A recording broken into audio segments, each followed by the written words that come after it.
Hi friends. இன்னைக்கு வீடியோல நம்ம என்ன பார்க்க போறோம்னா, நம்ம வந்து இந்த மொய்னா கல்ச்சர் தான் செட் பண்ண போறோம். ஸோ, அதுக்காக வந்து நம்ம மொய்னா கல்ச்சர வந்து வாங்கிட்டு வந்திருக்கோம். வாங்கிட்டு வந்துட்டு என்ன பண்ண போறோம்னா, நம்ம வந்து 2 பக்கெட்ல வந்து தண்ணி ஆல்ரெடி புடிச்சு வச்சிருக்கோம். இதில தான் நம்ம வந்து கல்ச்சர் செட் பண்ண போறோம். ஸோ, ஃபர்ஸ்ட்டு வந்து கல்ச்சர் நம்ம செட் பண்றதுக்கு என்ன பண்ண போறோம்னா, ஒரு சின்ன ஒரு டப்பால வந்து கொஞ்சோண்டு ஈஸ்ட்ட வந்து எடுத்து வச்சுக்கிறோம். இது வந்து கொஞ்சமே அதிகமா தான் நான் எடுத்திருக்கேன். ஏன்னா ஃபர்ஸ்ட் டைம் செட் பண்றதுனால. ஸோ, நீங்க வந்து அடுத்தடுத்த டைம்ல போடுறதா இருந்தா கொஞ்சம் கம்மி பண்ணியே போட்டுக்கலாம் தாராளமா.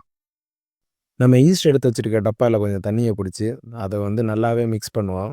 ஸோ மிக்ஸ் பண்றது எப்படின்னா, அதில வந்து திட்டு திட்டா இருக்காம, ஃபுல் கிளியர் வாட்டரா இருக்க மாரி மிக்ஸ் பண்ணிக்கோங்க. ஸோ ஓவராலா நம்ம வந்து மிக்ஸ் பண்ணியாச்சு. மிக்ஸ் பண்ணி முடிச்சதுக்கப்புறம் வந்து, இந்த 2 பக்கெட்லயுமே அத கொஞ்சம் கொஞ்சமா பாதி பாதியா ஸ்ப்ளிட் பண்ணி ஊத்தப் போறோம்.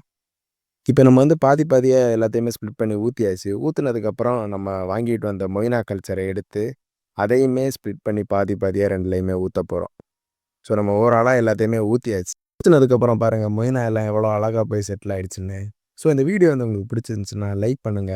உங்களோட மீன் வளர்க்குற ஃப்ரெண்ட்ஸுக்கும் ஷேர் பண்ணுங்க. Bye friends.